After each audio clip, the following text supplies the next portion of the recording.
Hello guys, in this video I am going to show you how to create a wish list in the Amazon application. But first I just want to mention, don't forget to subscribe to my channel, because at 10,000 subscribers I am going to show you my whole YouTube revenue statistics and growth strategy, as well as how to make money online. Let's jump into it. First of all, open the application on your phone.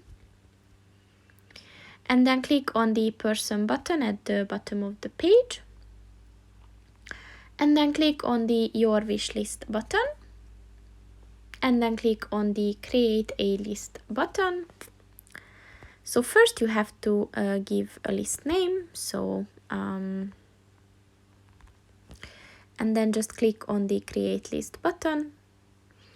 And after that, you can just add stuff and products to this list, and you will find them here.